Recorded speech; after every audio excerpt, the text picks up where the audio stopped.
ಶಾಂತಿ ತಾರೀಕು 3/1/2026 ಪ್ರಾತಃ ಮುರಳಿ. ಮಧುರ ಮಕ್ಕಳೇ, ಹೆಜ್ಜೆ ಹೆಜ್ಜೆಯಲ್ಲಿ ಶ್ರೀಮತದಂತೆ ನಡೆಯುತ್ತಾ ಇರಿ. ಇದು ಬ್ರಹ್ಮನವರ ಮತವೇ ಅಥವಾ ಶಿವ ತಂದೆಯದೇ ಎಂಬುದರಲ್ಲಿ ತಬ್ಬಿಬಾಗಬೇಡಿ. ಪ್ರಶ್ನೆ: ಒಳ್ಳೆಯ ಬುದ್ಧಿ ಇರುವ ಮಕ್ಕಳ ಯಾವ ಗುಹ್ಯ ಮಾತನ್ನು ಸಹಜವಾಗಿ ತಿಳಿದುಕೊಳ್ಳುತ್ತಾರೆ? ಉತ್ತರ: ಬ್ರಹ್ಮ ತಂದೆಯು ತಿಳಿಸುತ್ತಿದ್ದಾರೆಯೇ ಅಥವಾ ಶಿವ ತಂದೆಯು ತಿಳಿಸುತ್ತಿದ್ದಾರೆಯೇ ಎಂಬ ಮಾತನ್ನು ಒಳ್ಳೆಯ ಬುದ್ಧಿ ಇರುವ ಮಕ್ಕಳು ಸಹಜವಾಗಿ ತಿಳಿದುಕೊಳ್ಳುವರು. ಕೆಲವರಂತೂ ಇದರಲ್ಲಿಯೇ ತಬ್ಬಿಬಾಗುತ್ತಾರೆ. ತಂದೆಯು ತಿಳಿಸುತ್ತಾರೆ, ಮಕ್ಕಳೇ, ಬಾಪ್ ದಾದಾ ಇಬ್ಬರು ಒಟ್ಟಿಗೆ ಇದ್ದೇವೆ, ಇದರಲ್ಲಿ ನೀವು ತಬ್ಬಿಬಾಗಬೇಡಿ. ಶ್ರೀಮತವೆಂದು ತಿಳಿದು ನಡೆಯಿರಿ. ಬ್ರಹ್ಮನ ಮತಕ್ಕೂ ಸಹ ಶಿವ ತಂದೆಯು ಜವಾಬ್ದಾರನಾಗಿದ್ದಾರೆ. ಓಂ ಶಾಂತಿ. ಆತ್ಮೀಯ ತಂದೆಯು ಮಕ್ಕಳಿಗೆ ತಿಳಿಸುತ್ತಿದ್ದಾರೆ, ನೀವು ತಿಳಿದುಕೊಂಡಿದ್ದೀರಿ, ನಾವು ಬ್ರಾಹ್ಮಣರೇ ಆತ್ಮೀಯ ತಂದೆಯನ್ನು ತಿಳಿದಿದ್ದೇವೆ. ಪ್ರಪಂಚದಲ್ಲಿ ಯಾವುದೇ ಮನುಷ್ಯ ಮಾತ್ರರು ಆತ್ಮೀಯ ತಂದೆ ಯಾರನ್ನು ಗಾಡ್ ಫಾದರ್ ಅಥವಾ ಪರಮಪಿತ ಪರಮಾತ್ಮನೆಂದು ಹೇಳುತ್ತಾರೆಯೋ ಅವರನ್ನು ತಿಳಿದುಕೊಂಡಿಲ್ಲ. ಯಾವಾಗ ಆ ಆತ್ಮೀಯ ತಂದೆ ಬರುವರೋ ಆಗಲೇ ಆತ್ಮೀಯ ಮಕ್ಕಳಿಗೆ ಪರಿಚಯ ಕೊಡುವರು. ಈ ಜ್ಞಾನವು ಸೃಷ್ಟಿಯ ಆದಿಯಲ್ಲಾಗಲಿ ಅಂತ್ಯದಲ್ಲಾಗಲಿ ಇರುವುದಿಲ್ಲ. ಈಗಲೇ ನಿಮಗೆ ಈ ಜ್ಞಾನವು ಸಿಗುತ್ತದೆ. ಇದು ಸೃಷ್ಟಿಯ ಅಂತ್ಯ ಮತ್ತು ಆದಿಯ ಸಂಗಮ ಯುಗವಾಗಿದೆ. ಈ ಸಂಗಮ ಯುಗವನ್ನು ತಿಳಿದುಕೊಂಡಿಲ್ಲ ಅಂದ ಮೇಲೆ ಈ ತಂದೆಯನ್ನು ಹೇಗೆ ತಿಳಿದುಕೊಳ್ಳುವರು? ಹೇ ಪತೀತ ಪಾವನ, ಬನ್ನಿ, ಬಂದು ಪಾವನ ಮಾಡಿ ಎಂದು ಹೇಳುತ್ತಾರೆ. ಆದರೆ ಆ ಪತೀತ ಪಾವನನು ಯಾರು ಮತ್ತು ಯಾವಾಗ ಬರುತ್ತಾರೆ ಎಂಬುದನ್ನೇ ತಿಳಿದುಕೊಂಡಿಲ್ಲ. ತಂದೆಯು ತಿಳಿಸುತ್ತಾರೆ, ನಾನು ಯಾರಾಗಿದ್ದೇನೆ, ಹೇಗಿದ್ದೇನೆಯೋ ಅದೇ ರೀತಿ ಯಾರು ನನ್ನನ್ನು ತಿಳಿದುಕೊಂಡಿಲ್ಲ. ಯಾವಾಗ ನಾನೇ ಬಂದು ನನ್ನ ಪರಿಚಯ ಕೊಡುವೆನೋ ಆಗಲೇ ನನ್ನನ್ನು ತಿಳಿದುಕೊಳ್ಳುವರು. ನಾನು ತನ್ನ ಮತ್ತು ಸೃಷ್ಟಿಯ ಮಧ್ಯಾಂತ್ಯದ ಪರಿಚಯವನ್ನು ಸಂಗಮ ಯುಗದಲ್ಲಿ ಒಂದೇ ಬಾರಿ ಬಂದು ಕೊಡುತ್ತೇನೆ. ಕಲ್ಪದ ನಂತರ ಪುನಃ ಬರುತ್ತೇನೆ. ನಿಮಗೆ ಏನು ತಿಳಿಸುತ್ತೇನೆಯೋ ಅದು ಮತ್ತೆ ಪ್ರಾಯಲೋಪವಾಗಿ ಬಿಡುತ್ತದೆ. ಸತ್ಯಯುಗದಿಂದ ಹಿಡಿದು ಕಲಿಯುಗದ ಅಂತ್ಯದವರೆಗೂ ಯಾವುದೇ ಮನುಷ್ಯ ಮಾತ್ರರು ಪರಮಪಿತ ಪರಮಾತ್ಮನಾದ ನನ್ನನ್ನು ತಿಳಿದುಕೊಂಡಿಲ್ಲ. ಬ್ರಹ್ಮ, ವಿಷ್ಣು, ಶಂಕರನನ್ನಾಗಲಿ ತಿಳಿದುಕೊಂಡಿಲ್ಲ. ನನ್ನನ್ನು ಮನುಷ್ಯರೇ ಕರೆಯುತ್ತಾರೆ. ಬ್ರಹ್ಮ, ವಿಷ್ಣು, ಶಂಕರರು ಕರೆಯುವುದಿಲ್ಲ. ಮನುಷ್ಯರು ದುಃಖಿಯಾದಾಗಲೇ ಕರೆಯುತ್ತಾರೆ. ಸೂಕ್ಷ್ಮವತನದ ಮಾತೇ ಇಲ್ಲ. ಆತ್ಮೀಯ ತಂದೆಯು ಬಂದು ತನ್ನ ಆತ್ಮೀಯ ಮಕ್ಕಳು ಅರ್ಥಾತ್ ಆತ್ಮಗಳಿಗೆ ಕುಳಿತು ತಿಳಿಸಿಕೊಡುತ್ತಾರೆ. ಅಂದ ಮೇಲೆ ಆ ಆತ್ಮೀಯ ತಂದೆಯ ಹೆಸರೇನು? ಅವರಿಗೆ ಬಾಬಾ ಎಂದು ಹೇಳಲಾಗುತ್ತದೆ. ಅಂದ ಮೇಲೆ ಅವಶ್ಯಕವಾಗಿ ಏನಾದರೂ ಹೆಸರಿರಬೇಕಲ್ಲವೇ? ಅವರ ಸತ್ಯವಾದ ಹೆಸರಿನದೇ ಗಾಯನವಿದೆ, ಸದಾಶಿವ. ಇದು ಪ್ರಸಿದ್ಧವಾಗಿದೆ. ಆದರೆ ಮನುಷ್ಯರು ಅನೇಕ ಹೆಸರುಗಳನ್ನು ಇಟ್ಟು ಬಿಟ್ಟಿದ್ದಾರೆ. ಭಕ್ತಿ ಮಾರ್ಗದಲ್ಲಿ ತನ್ನದೇ ಬುದ್ಧಿಯಿಂದ ಆ ಲಿಂಗರೂಪವನ್ನು ಮಾಡಿಬಿಟ್ಟಿದ್ದಾರೆ. ಆದರೂ ಸಹ ಹೆಸರು ಶಿವನೆಂದೇ ಇದೆ. ತಂದೆಯು ತಿಳಿಸುತ್ತಾರೆ, ನಾನು ಒಂದು ಬಾರಿ ಬರುತ್ತೇನೆ, ಬಂದು ಮುಕ್ತಿ ಜೀವನ್ಮುಕ್ತಿಯ ಆಸ್ತಿಯನ್ನು ಕೊಡುತ್ತೇನೆ. ಮನುಷ್ಯರು ಬಲೆ ಮುಕ್ತಿಧಾಮ, ನಿರ್ವಾಣಧಾಮವೆಂದು ಹೆಸರು ತೆಗೆದುಕೊಳ್ಳುತ್ತಾರೆ, ಆದರೆ ತಿಳಿದುಕೊಂಡಿಲ್ಲ. ತಂದೆಯನ್ನಾಗಲಿ ದೇವತೆಗಳನ್ನಾಗಲಿ ತಿಳಿದಿಲ್ಲ. ತಂದೆಯು ಭಾರತದಲ್ಲಿ ಬಂದು ಹೇಗೆ ರಾಜಧಾನಿಯನ್ನು ಸ್ಥಾಪನೆ ಮಾಡುತ್ತೀರೆಂದು ಯಾರಿಗೂ ತಿಳಿದಿಲ್ಲ. ಪರಮಪಿತ ಪರಮಾತ್ಮನು ಹೇಗೆ ಬಂದು ಆದಿ ಸನಾತನ ದೇವಿ ದೇವತಾ ಧರ್ಮದ ಸ್ಥಾಪನೆ ಮಾಡುತ್ತಾರೆಂಬುದು ಶಾಸ್ತ್ರಗಳಲ್ಲಿಯೂ ಇಲ್ಲ. ಸತ್ಯಯುಗದಲ್ಲಿ ದೇವತೆಗಳಿಗೆ ಜ್ಞಾನವಿತ್ತು, ಅದು ಪ್ರಾಯಲೋಪವಾಯಿತು ಎಂದಲ್ಲ. ಒಂದು ವೇಳೆ ದೇವತೆಗಳಲ್ಲಿ ಈ ಜ್ಞಾನವು ಇದ್ದಿದ್ದೇ ಆದರೆ ಅದು ನಡೆದು ಬರುತ್ತಿತ್ತು. ಇಸ್ಲಾಮಿ, ಬೌದ್ಧಿ ಮೊದಲಾದ ಯಾರೆಲ್ಲರೂ ಇದ್ದಾರೆಯೋ ಅವರ ಜ್ಞಾನವು ನಡೆದು ಬರುತ್ತದೆ. ಈ ಜ್ಞಾನವು ಗೊತ್ತಿದೆ. ನಾನು ಯಾವಾಗ ಬರುತ್ತೇನೆಯೋ ಆಗ ಆತ್ಮರು ಪತೀತರಾಗಿ ರಾಜ್ಯವನ್ನು ಕಳೆದುಕೊಂಡು ಕುಳಿತಿದ್ದಾರೆ. ಅವರನ್ನೇ ಬಂದು ಮತ್ತೆ ಪಾವನರನ್ನಾಗಿ ಮಾಡುತ್ತೇನೆ. ಭಾರತದಲ್ಲಿ ರಾಜ್ಯವಿತ್ತು, ಮತ್ತೆ ಹೇಗೆ ಕಳೆದುಕೊಂಡರು ಎಂಬುದನ್ನು ಯಾರೂ ತಿಳಿದುಕೊಂಡಿಲ್ಲ. ಆದ್ದರಿಂದ ತಂದೆಯು ತಿಳಿಸುತ್ತಾರೆ, ಮಕ್ಕಳದು ಎಷ್ಟೊಂದು ತುಚ್ಛ ಬುದ್ಧಿಯಾಗಿದೆ. ನಾನು ಮಕ್ಕಳಿಗೆ ಈ ಜ್ಞಾನವನ್ನು ನೀಡಿ ಪ್ರಾರಬ್ಧವನ್ನು ಕೊಡುತ್ತೇನೆ. ನಂತರ ಎಲ್ಲರೂ ಮರೆತು ಹೋಗುತ್ತಾರೆ. ತಂದೆಯು ಹೇಗೆ ಬಂದರು, ಹೇಗೆ ಮಕ್ಕಳಿಗೆ ಶಿಕ್ಷಣ ಕೊಟ್ಟರು ಎಲ್ಲವನ್ನೂ ಮರೆತು ಬಿಡುತ್ತಾರೆ. ಇದು ಸಹ ಡ್ರಾಮಾದಲ್ಲಿ ನಿಗದಿಯಾಗಿದೆ. ಮಕ್ಕಳಿಗೆ ವಿಚಾರ ಸಾಗರ ಮಂಥನ ಮಾಡುವ ಬಹಳ ವಿಶಾಲ ಬುದ್ಧಿ ಇರಬೇಕು. ತಂದೆಯು ತಿಳಿಸುತ್ತಾರೆ, ಯಾವ ಶಾಸ್ತ್ರ ಇತ್ಯಾದಿಗಳನ್ನು ನೀವು ಓದುತ್ತಾ ಬಂದಿದ್ದೀರೋ ಇವು ಸತ್ಯ ತ್ರೇತಾಯುಗದಲ್ಲಿ ಓದುತ್ತಿರಲಿಲ್ಲ, ಅಲ್ಲಿ ಇರಲೇ ಇಲ್ಲ. ನೀವು ಈ ಜ್ಞಾನವನ್ನು ಮರೆತು ಹೋಗುತ್ತೀರಿ. ಮತ್ತೆ ಗೀತೆ ಇತ್ಯಾದಿ ಶಾಸ್ತ್ರಗಳೆಲ್ಲವೂ ಎಲ್ಲಿಂದ ಬಂದವು? ಯಾರು ಈ ಗೀತೆಯನ್ನು ಕೇಳಿ ಈ ಪದವಿಯನ್ನು ಪಡೆದರೋ ಅವರಿಗೆ ಇದು ಗೊತ್ತಿಲ್ಲ ಅಂದ ಮೇಲೆ ಮತ್ಯಾರು ಹೇಗೆ ತಿಳಿದುಕೊಳ್ಳುವರು? ನಾವು ಹೇಗೆ ಮನುಷ್ಯರಿಂದ ದೇವತೆಗಳಾದೆವು ಎಂಬುದನ್ನು ದೇವತೆಗಳು ಸಹ ತಿಳಿದುಕೊಳ್ಳಲು ಸಾಧ್ಯವಿಲ್ಲ. ಈ ಪುರುಷಾರ್ಥದ ಪಾತ್ರವೇ ನಿಂತು ಹೋಯಿತು. ನಿಮ್ಮ ಪ್ರಾರಬ್ಧವು ಆರಂಭವಾಯಿತು ಅಂದ ಮೇಲೆ ಅಲ್ಲಿ ಈ ಜ್ಞಾನವಿರಲು ಹೇಗೆ ಸಾಧ್ಯ? ಈ ಜ್ಞಾನವು ನಿಮಗೆ ಕಲ್ಪದ ಮೊದಲಿನ ತರಹ ಪುನಃ ನಿಮಗೆ ಸಿಗುತ್ತದೆ. ನಿಮಗೆ ರಾಜಯೋಗವನ್ನು ಕಲಿಸಿ ಪ್ರಾರಬ್ಧವನ್ನು ಕೊಡಲಾಗುತ್ತದೆ. ಅಲ್ಲಂತೂ ದುರ್ಗತಿ ಇರುವುದೇ ಇಲ್ಲ. ಆದ್ದರಿಂದ ಅಲ್ಲಿ ಜ್ಞಾನದ ಮಾತು ಬರುವುದಿಲ್ಲ. ವಾಸ್ತವದಲ್ಲಿ ಸದ್ಗತಿ ಪಡೆಯುವುದಕ್ಕಾಗಿ ಜ್ಞಾನವು ಬೇಕಾಗಿದೆ. ಅದನ್ನು ಕೊಡುವವರು ಒಬ್ಬರೇ ತಂದೆಯಾಗಿದ್ದಾರೆ. ಸದ್ಗತಿ ಮತ್ತು ದುರ್ಗತಿಯ ಶಬ್ದವು ಇಲ್ಲಿಯೇ ಬರುತ್ತದೆ. ಭಾರತವಾಸಿಗಳೇ ಸದ್ಗತಿಯನ್ನು ಪಡೆಯುತ್ತಾರೆ. ಸ್ವರ್ಗದ ರಚಯಿತನು ಸ್ವರ್ಗವನ್ನು ರಚಿಸಿದ್ದರು ಎಂದು ತಿಳಿಯುತ್ತಾರೆ. ಆದರೆ ಯಾವಾಗ ರಚಿಸಿದರು ಎಂಬುದೇನೂ ಗೊತ್ತಿಲ್ಲ.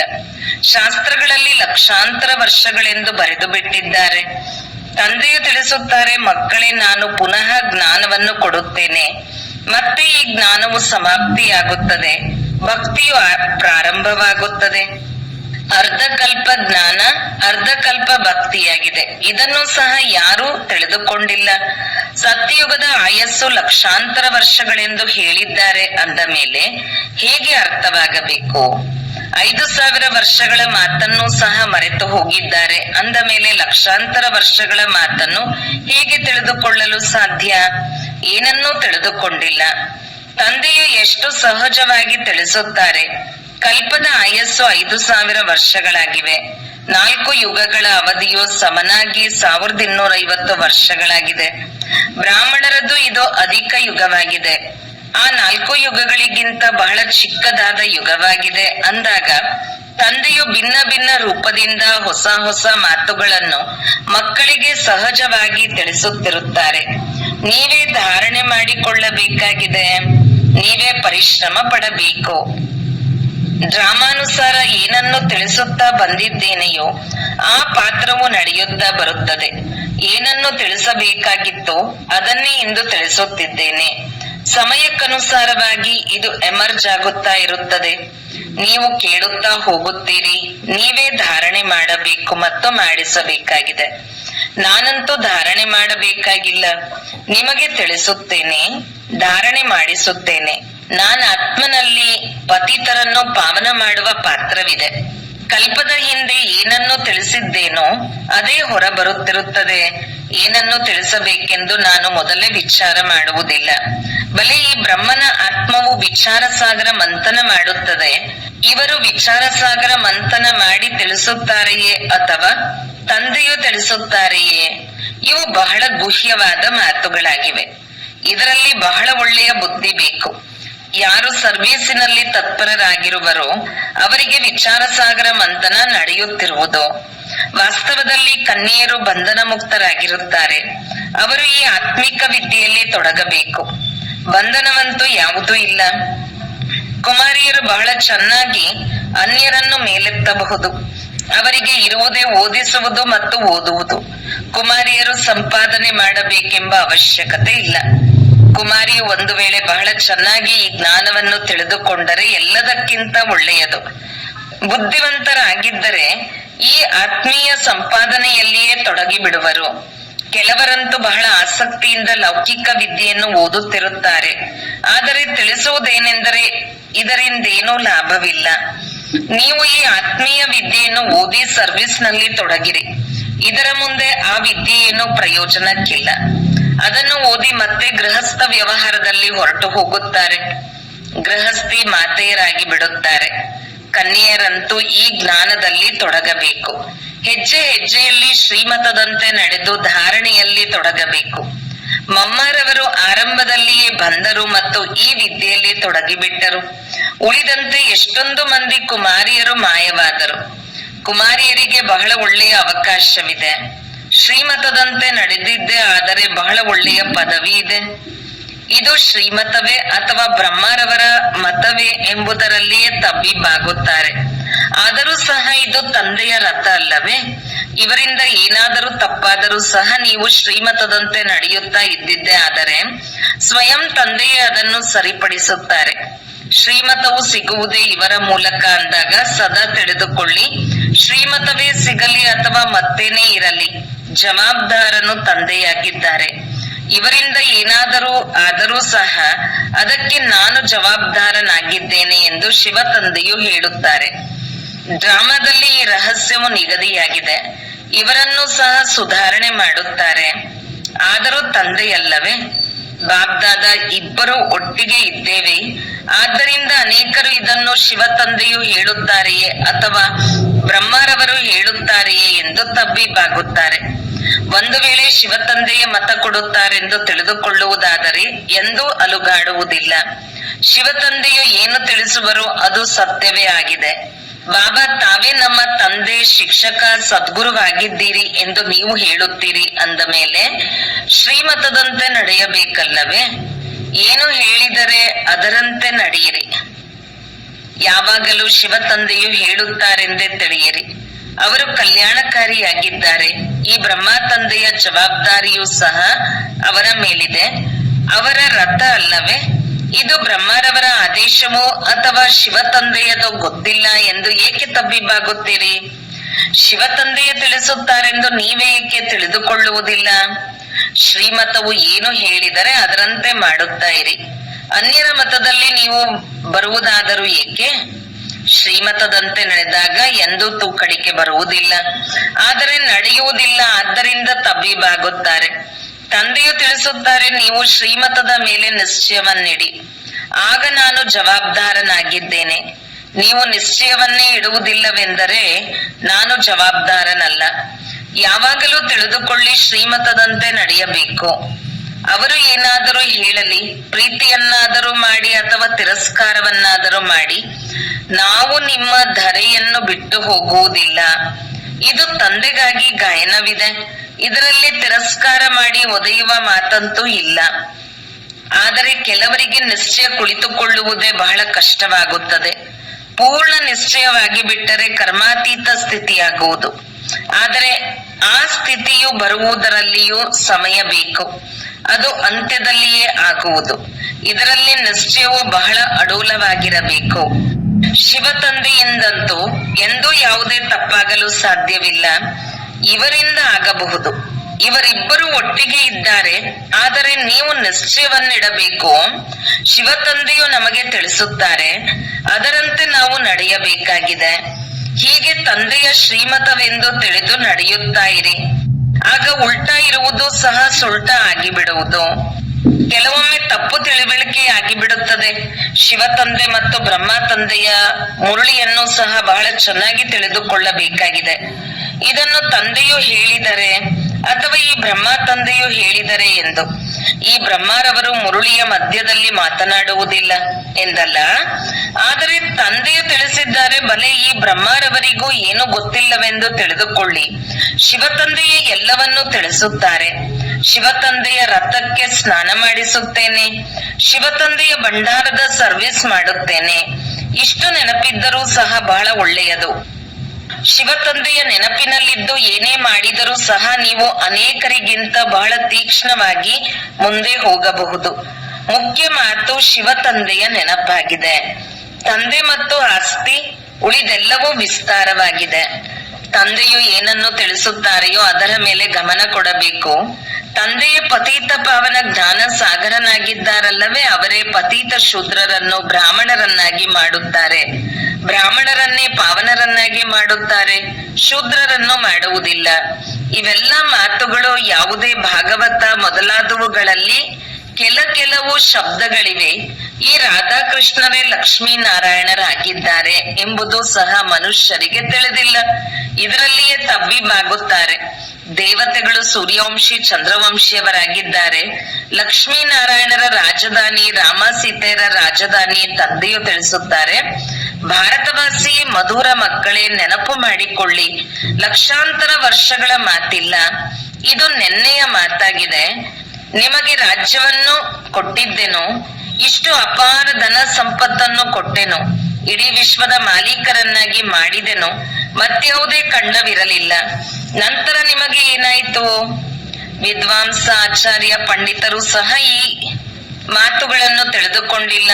ತಂದೆಯೇ ತಿಳಿಸುತ್ತಾರೆ, ಅರೆ ಭಾರತವಾಸಿಗಳೇ, ನಿಮ್ಮ ರಾಜ್ಯ ಭಾಗ್ಯವನ್ನು ಕೊಟ್ಟಿದ್ದೇನೋ, ಎಷ್ಟೊಂದು ನಿಮಗೆ ಹಣವನ್ನು ಕೊಟ್ಟೆನೋ, ನೀವು ಎಲ್ಲಿ ಕಳೆದಿರಿ ಎಂದು ಶಿವ ತಂದೆಯು ಕೇಳುತ್ತಾರೆಂಬುದನ್ನು ನೀವು ಸಹ ಹೇಳುತ್ತೀರಿ. ತಂದೆಯ ಆಸ್ತಿಯು ಎಷ್ಟು ಬಲವಾಗಿದೆ, ತಂದೆಯೇ ಕೇಳುತ್ತಾರಲ್ಲವೇ? ಅಥವಾ ತಂದೆಯು ಹೊರಟು ಹೋದರೆ ಮಿತ್ರ ಸಂಬಂಧಿಗಳು ಕೇಳುತ್ತಾರೆ, ತಂದೆಯು ನಮಗೆ ಇಷ್ಟೊಂದು ಹಣವನ್ನು ಕೊಟ್ಟರು, ನೀವು ಎಲ್ಲಿ ಕಳೆದಿರಿ ಎಂದು. ಇಲ್ಲಂತೂ ಬೇಹದ್ದಿನ ತಂದೆಯಾಗಿದ್ದಾರೆ. ತಂದೆಯು ಕವಡಿಯಿಂದ ವಜ್ರ ಸಮಾನರನ್ನಾಗಿ ಮಾಡಿದರು, ಇಷ್ಟೊಂದು ರಾಜ್ಯವನ್ನು ಕೊಟ್ಟರು, ಈ ಹಣವೆಲ್ಲವೂ ಎಲ್ಲಿ ಹೋಯಿತು? ನೀವು ಏನು ಉತ್ತರ ಕೊಡುತ್ತೀರಿ? ಯಾರಿಗೂ ಅರ್ಥವಾಗುವುದಿಲ್ಲ. ನೀವು ಹೇಗೆ ಇಷ್ಟೊಂದು ಕಂಗಾಲರಾದಿರಿ ಎಂದು ತಂದೆಯು ಕೇಳುವುದು ಸರಿಯಾಗಿದೆ ಎಂದು ನೀವು ತಿಳಿದುಕೊಳ್ಳುತ್ತೀರಿ. ಮೊದಲು ಎಲ್ಲವೂ ಸತೋ ಪ್ರಧಾನವಾಗಿತ್ತು, ನಂತರ ಕಲೆಗಳು ಕಡಿಮೆಯಾಗುತ್ತಾ ಹೋಯಿತು, ಆದ್ದರಿಂದ ಎಲ್ಲವೂ ಕಡಿಮೆಯಾಗುತ್ತಾ ಹೋಯಿತು. ಸತ್ಯಯುಗದಲ್ಲಂತೂ ಸತೋ ಪ್ರಧಾನರಾಗಿದ್ದರು. ಲಕ್ಷ್ಮೀನಾರಾಯಣರ ರಾಜ್ಯವಿತ್ತು. ರಾಧಾ ಕೃಷ್ಣರಿಗಿಂತಲೂ ಲಕ್ಷ್ಮೀನಾರಾಯಣರ ಹೆಸರು ಹೆಚ್ಚು ಪ್ರಸಿದ್ಧವಾಗಿದೆ. ಅವರಿಗೆ ಯಾರು ನಿಂದನೆಯ ಮಾತನ್ನು ಬರೆದಿಲ್ಲ, ಮತ್ತೆಲ್ಲರ ಪ್ರತಿಯೂ ನಿಂದನೆಯನ್ನು ಬರೆದಿದ್ದಾರೆ. ಲಕ್ಷ್ಮೀನಾರಾಯಣರ ರಾಜ್ಯದಲ್ಲಿ ದೈತ್ಯರಿದ್ದರು ಎಂಬ ಮಾತನ್ನು ಯಾರು ಹೇಳುವುದಿಲ್ಲ. ಇವು ತಿಳಿದುಕೊಳ್ಳುವ ಮಾತುಗಳಾಗಿವೆ. ತಂದೆಯು ಜ್ಞಾನಧನದಿಂದ ಜೋಳಿಗೆಯನ್ನು ತುಂಬಿಸುತ್ತಿದ್ದಾರೆ. ತಂದೆಯು ತಿಳಿಸುತ್ತಾರೆ, ಮಕ್ಕಳೇ, ಈ ಮಾಯೆಯಿಂದ ಬಹಳ ಎಚ್ಚರಿಕೆಯಿಂದಿರಿ. ಒಳ್ಳೆಯದು ಮಧುರಾತಿ ಮಧುರ ಅಗಲಿ ಹೋಗಿ ಮರಳಿ ಸಿಕ್ಕಿರುವ ಮಕ್ಕಳ ಪ್ರತಿ ಮಾತ ಪಿತಾ ಬಾಬ್ದಾದರವರ ನೆನಪು, ಪ್ರೀತಿ ಹಾಗೂ ಸುಪ್ರಭಾತ. ಆತ್ಮೀಯ ಮಕ್ಕಳಿಗೆ ಆತ್ಮೀಯ ತಂದೆಯ ನಮಸ್ತೆ. ಧಾರಣೆಗಾಗಿ ಮುಖ್ಯ ಸಾರ 1. ಬುದ್ಧಿವಂತರಾಗಿ ಸತ್ಯ ಸೇವೆಯಲ್ಲಿ ತೊಡಗಬೇಕು. ಜವಾಬ್ದಾರನು ಒಬ್ಬ ತಂದೆಯಾಗಿದ್ದಾರೆ, ಆದ್ದರಿಂದ ಶ್ರೀಮತದಲ್ಲಿ ಸಂಶಯ ಬರಬಾರದು. ನಿಶ್ಚಯದಲ್ಲಿ ಅಡೂಲವಾಗಿರಬೇಕು. 2. ವಿಚಾರ ಸಾಗರ ಮಂಥನ ಮಾಡಿ ತಂದೆಯ ಪ್ರತಿ ತಿಳುವಳಿಕೆಯ ಮೇಲೆ ಗಮನ ಕೊಡಬೇಕು. ಸ್ವಯಂ ಜ್ಞಾನ ಧಾರಣೆ ಮಾಡಿ ಮತ್ತು ಅನ್ಯರಿಗೆ ತಿಳಿಸಬೇಕು. ವರದಾನ: ತಮ್ಮ ಅನಾದಿ ಆದಿ ಸತ್ಯ ಸ್ವರೂಪವನ್ನು ಅನುಭೂತಿ ಮಾಡುವಂತಹ ಸಂಪೂರ್ಣ ಪವಿತ್ರ ಭವ. ಆತ್ಮದ ಅನಾದಿ ಹಾಗೂ ಆದಿಯ ಎರಡೂ ಕಾಲದ ಸತ್ಯ ಸ್ವರೂಪವು ಪವಿತ್ರತೆಯಾಗಿದೆ. ಅಪವಿತ್ರತೆಯು ಅಸ್ವಾಭಾವಿಕ, ಶೂದ್ರರ ಕೊಡುಗೆ ಆಗಿದೆ. ಶೂದ್ರರ ವಸ್ತುವನ್ನು ಬ್ರಾಹ್ಮಣರು ಉಪಯೋಗ ಮಾಡಲು ಸಾಧ್ಯವಿಲ್ಲ. ಆದ್ದರಿಂದ ಕೇವಲ ಇದೇ ಸಂಕಲ್ಪ ಮಾಡಿರಿ, ನಾನು ಆದಿ ಕಾಲದ ಸತ್ಯ ಸ್ವರೂಪದಲ್ಲಿ ಪವಿತ್ರ ಆತ್ಮನಾಗಿದ್ದೇನೆ. ಯಾರನ್ನೇ ನೋಡುವಿರೆಂದರೆ ಅವರ ಸತ್ಯ ಸ್ವರೂಪವನ್ನು ನೋಡಿರಿ. ಸತ್ಯತೆಯನ್ನು ಅನುಭೂತಿಯನ್ನು ಮಾಡುತ್ತೀರೆಂದರೆ ಸಂಪೂರ್ಣ ಪವಿತ್ರ ಆತ್ಮರಾಗಿ ಮೊದಲ ದರ್ಜೆ ಅಥವಾ ಏರ್ ಕಂಡೀಷನ್ ಟಿಕೆಟ್ ನ ಅಧಿಕಾರಿಯಾಗಿ ಬಿಡುವಿರಿ. ಸ್ಲೋಗನ್: ತಮ್ಮ ಜೋಳಿಗೆ ಬುದ್ಧಿಯನ್ನು ಪರಮಾತ್ಮನ ಆಶೀರ್ವಾದಗಳಿಂದ ಸಂಪನ್ನ ಮಾಡಿಕೊಳ್ಳಬೇಕೆಂದರೆ ಮಾಯೆಯು ಸಮೀಪಕ್ಕೂ ಬರಲು ಸಾಧ್ಯವಿಲ್ಲ.